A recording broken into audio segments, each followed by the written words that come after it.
Based on that opening montage, I'm pretty sure you have a good idea that this video is going to be special. I could not be more excited to be embarking on this little adventure. I'm with the tour group, and we're all in this together, so I'm inviting you to come along as well. Typically, my videos aren't structured in the order in which things happen. This will be different. I'm going to show you what we do over the course of this whirlwind 2-day trip to the Sahara, just as it unfolds, beginning here in Algem. Let's do it.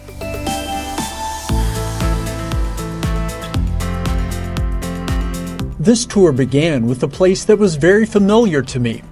I had visited Algem and the Algem Amphitheater just a week earlier on a day trip. If you regularly watch this channel, you would have seen this place in the video that I posted a week ago. I did not mind returning to this place in such short fashion. The amphitheater, which is sometimes called the African Colosseum, offers plenty to see. I was able to experience it from a variety of angles that I didn't get to last time, and to see it literally in a different light. There were clouds on this visit, so there wasn't the sharp contrast of sun and shadows. It was nice, soft, even lighting. This amphitheater is undoubtedly the best remnant on the entire African continent from the time when the Roman Empire extended this far. It was built in 238 AD by Emperor Gordian and was the scene of blood sport between gladiators, martyrs, and wild animals. As many as 35,000 spectators could fill the seats to watch whatever was put on the arena floor to entertain them. In 1695, a portion of its outer wall was destroyed, leaving a gap which is still visible today. Even with that, some say that this amphitheater is in better shape than the much more famous Colosseum of Rome. I'm not sure there needs to be a contest, as both sites are definitely worth visiting. This is one of the most historical sites in Tunisia, but it is definitely not overrun by tourists. The attraction is surrounded by businesses, including this coffee shop. As others in my group spent as much time as they could taking in the amphitheater, I saw opportunity. An opportunity that was needed after rising before 6 o'clock to catch the bus. Since I've already been here before, I figured this was a good time to stop by a cafe, grab my morning cappuccino. So good first thing in the morning. We'll see you next stop. Tunisia Voyages was the company that provided this tour and put together the itinerary that got us to the desert and back. This bus was the transportation for me and about 40 others. Most of my fellow passengers were from the UK. Our journey covered over 1,100 miles through Tunisia, and we passed through many small towns and villages along the way. Where we're going is a pretty far way into southern Tunisia. From Algem to Matmata, which is our next major stop, it's about a 3-hour drive. So we stopped at this little village just to grab something to drink, stretch our legs, take a little break. There would be a handful of stops such as this over our 2 days on the road. They always give a chance to walk about for 15 or 20 minutes, and maybe more importantly, grab another coffee. I'll let you know later how much this excursion cost. You will be surprised.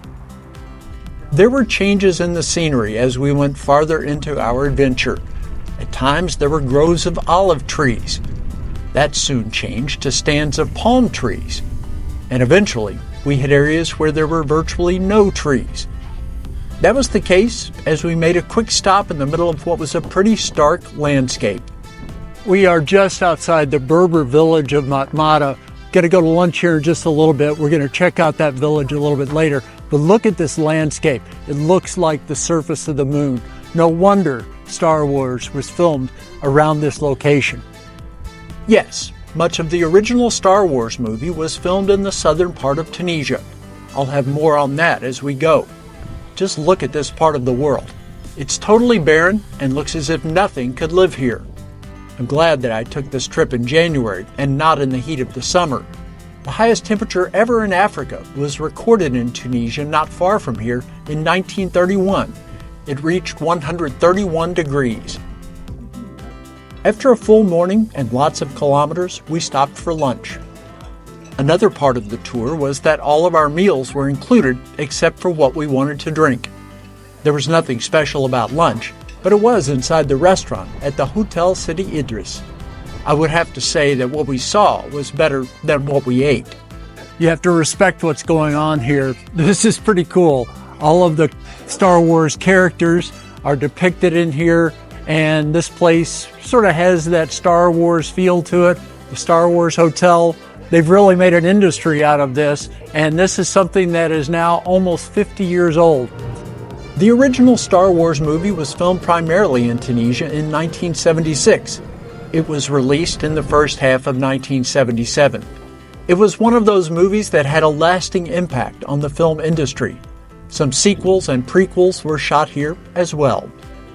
Other motion pictures, such as The English Patient and The Expendables, use this part of Tunisia as their backdrop. It's Star Wars, however, that is still remembered and remains a big deal here. Our next major stop of the tour was not far away. We spent some time at this place, which represents the cave homes of the Berber people. These dwellings are known as troglodytes. We saw several other cave homes on the drive, but it was fantastic to be able to enter one. Primarily, the troglodytes have a simple opening for an entrance. Inside, though, there is a central area almost like a courtyard. Then there are numerous rooms off of that which are used for various purposes. Cave houses stay cooler in the summer and warmer in the winter. This way of living used to be much more common, and it still is for about 65 families in this region. This is not just for show. There is a family that lives here. They just open their home up to people to come in and see how they live.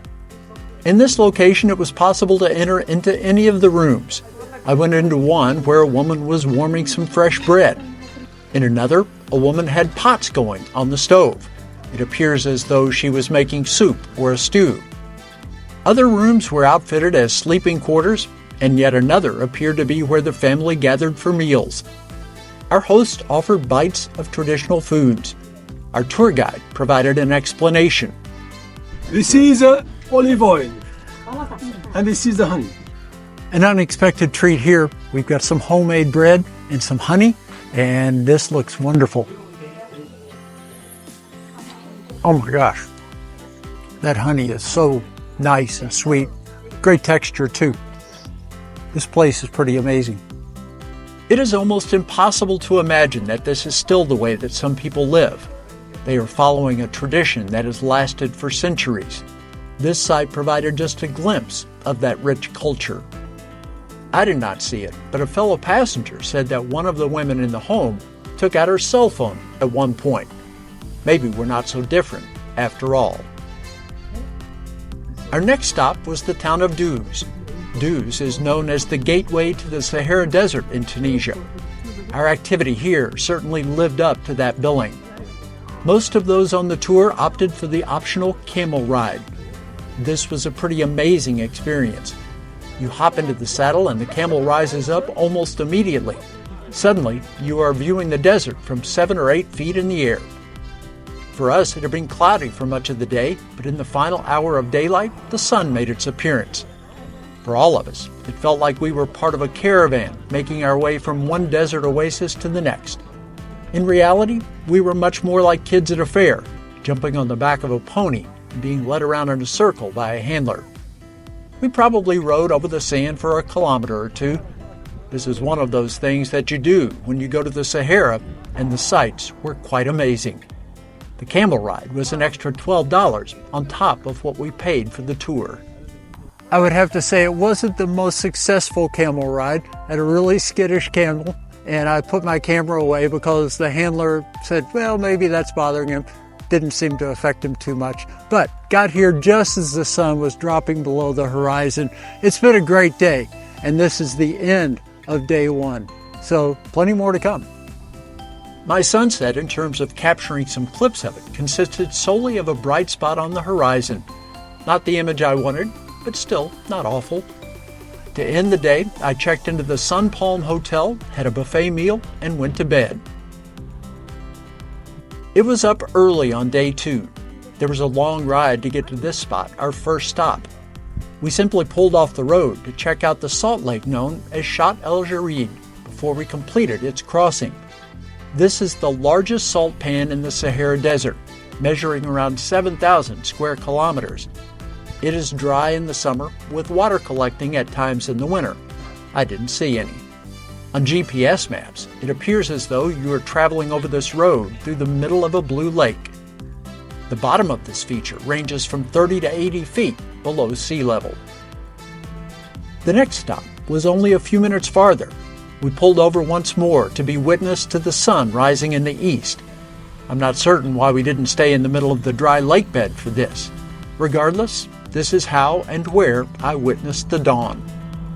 So after crossing the lake, we get the sunrise.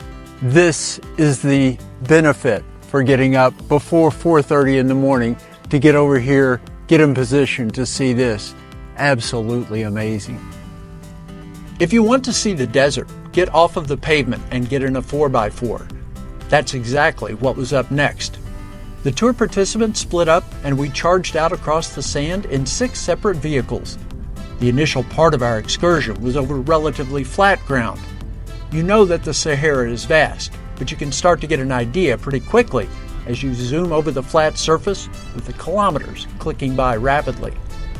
In a bit, we stopped at a small outpost and those who had been trailing caught up. There were a couple of hills at this spot, one of which was naturally formed in the shape of a camel. It is called Camel, which translates as neck of the camel. It was possible to climb a little and get an even better view of the terrain. The stop was brief.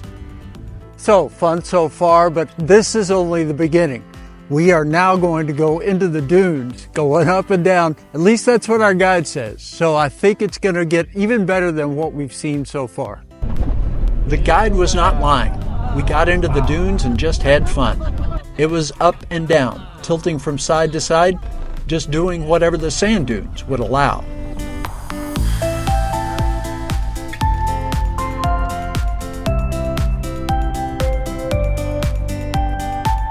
This was one instance where the stabilization of the camera worked so well that you can't get a full understanding as to how much movement there was. I'm convinced our driver and the others have one of the best jobs on the planet. They get behind the wheel of a 4x4, tear out across the Sahara, and see how much they can make tourists enjoy the experience. Everyone in my vehicle seemed pleased. As for me, I think this was my favorite part of the 2-day tour. There was a destination here. It was a purpose-built Star Wars movie set. There were several vendors situated here, but the main attraction was the 20 or so domed structures which were used as a backdrop for filming. My problem is time. I've seen Star Wars, but it's probably been 40 years or more since I saw the original. This all looks familiar, but I can't place it. If you can tell me what scene this is from, that would be great. Just put it down in the comments below, or else I'll have to go back and watch the movie. Not a bad thing to do.